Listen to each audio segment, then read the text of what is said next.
Happy Tuesday, Indianapolis, and welcome to April's episode of the Tuesday 10. I am Peyton Jarrett, the Administrative Assistant in the Mayor's Office and your host for today's segment. But enough about me. This month, we're spotlighting one of our amazing Mayor's Neighborhood Advocates, Jocelyn Medina, who represents Mayor Joe in Area 5, the far northwest side. If you live in this area, Jocelyn is your connection point to all things city government. Connect with her by visiting INDY.gov and searching Mayor's Neighborhood Advocates. Speaking of Jocelyn, this month's neighborhood spotlight is HOMEWOOD Park West, part of Jocelyn's M&A area.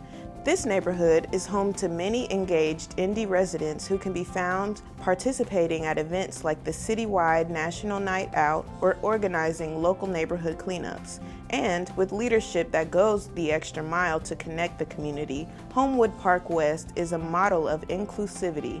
They deliver newsletters door to door and translate them into Spanish, ensuring all neighbors feel welcome and stay informed.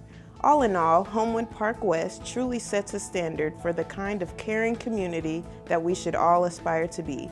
Bravo, HOMEWOOD Park West. Now we have a message for our IHA residents. As the Indianapolis Housing Agency and their new CEO, Yvonne Devine, work to improve affordable housing options across the city, resident input is essential.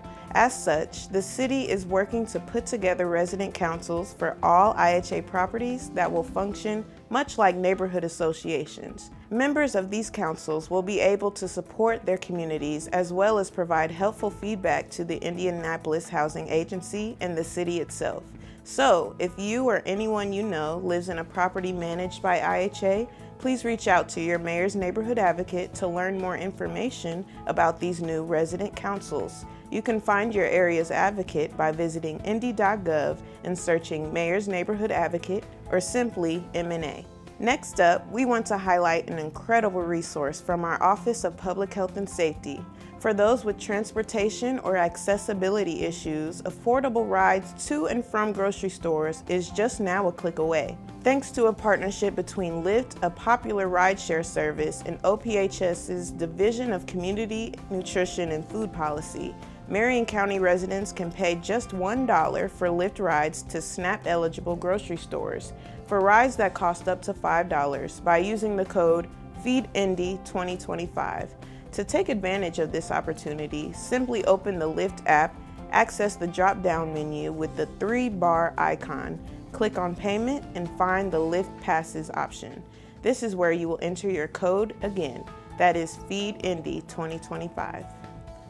You can receive up to 4 discounted rides per month, so our tip to you is to use your pass to bring your groceries back home.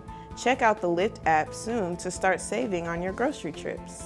Next, we are highlighting our Office of Minority and Women Business Development, who have just recently started their own podcast. On Air with OMWBD will give you an inside look at the office's work to uplift small businesses here in Indianapolis.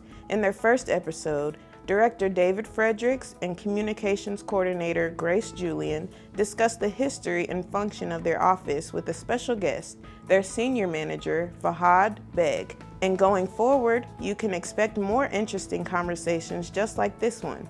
Check out their first episode on Spotify and Apple Podcasts by searching On Air with OMWBD. You can also follow the office on Instagram at OMWBD or on Facebook at the City of Indianapolis Office of Minority and Women Business Development. Now, we have some exciting news from Indy Parks to share with you all. Just last month, our Parks Department kicked off their 2025 construction season with groundbreakings in 3 parks across the city.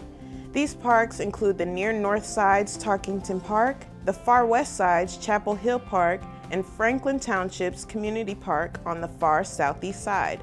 All 3 will be seeing new amenities and upgrades such as walking paths, multi-use fields, playgrounds, splash pads, and courts for pickleball, tennis, and basketball.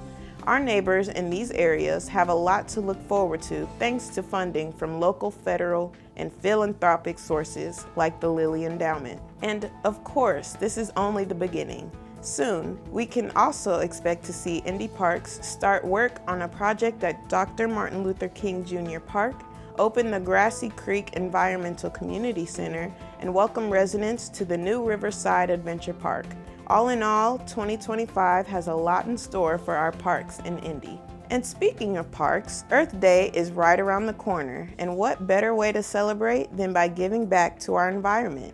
This April, volunteers are coming together for litter cleanups in our streets, waterways, parks, and neighborhoods all across Indianapolis.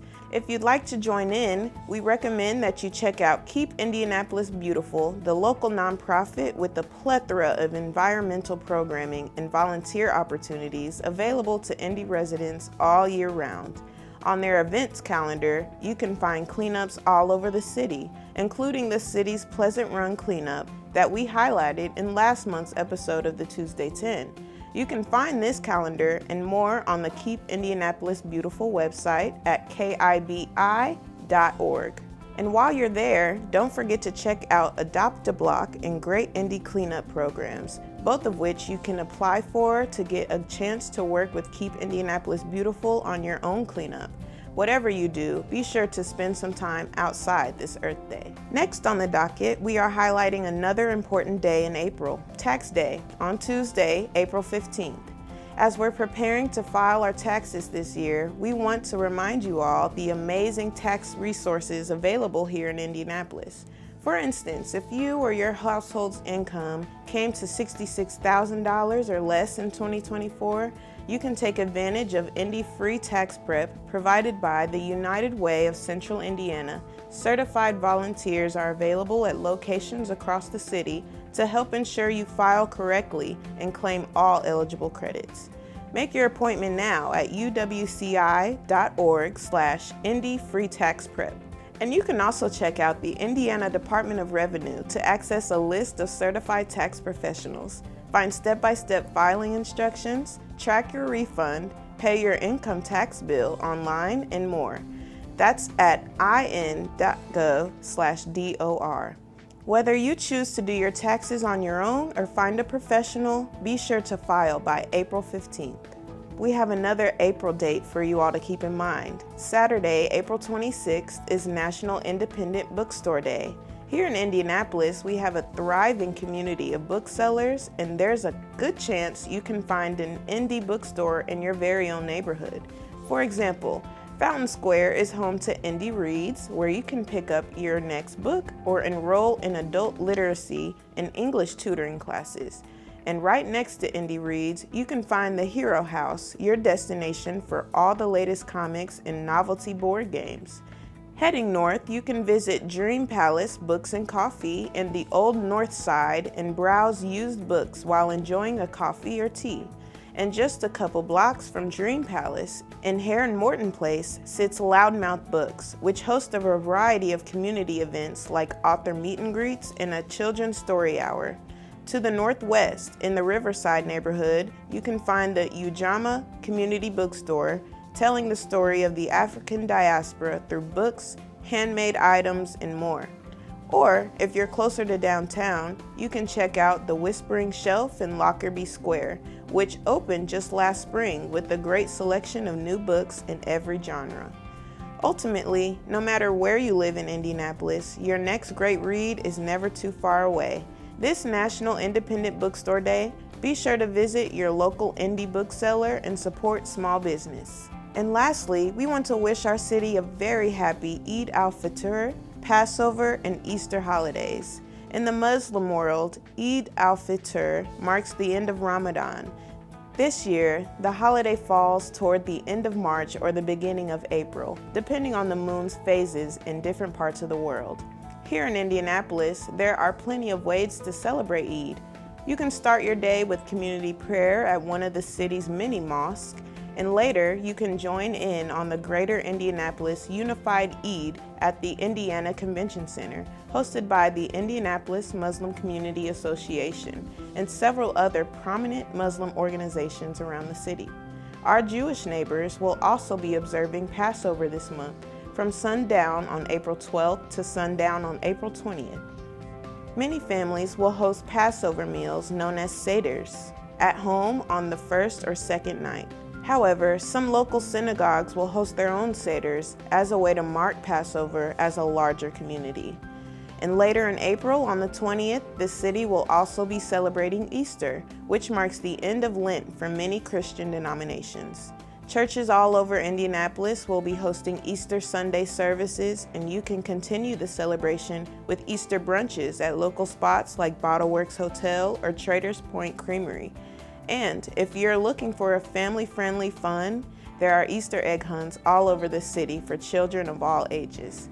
Find more information about your options by visiting the INDY with Kids website at indywithkids.com and searching Easter. That's all the time we have for this installment of Tuesday 10. Be sure to tune in next month for more updates on the latest happenings around Indianapolis. Until then, this is Peyton Jarrett with the Mayor's Office signing off. Have a great day, Indy.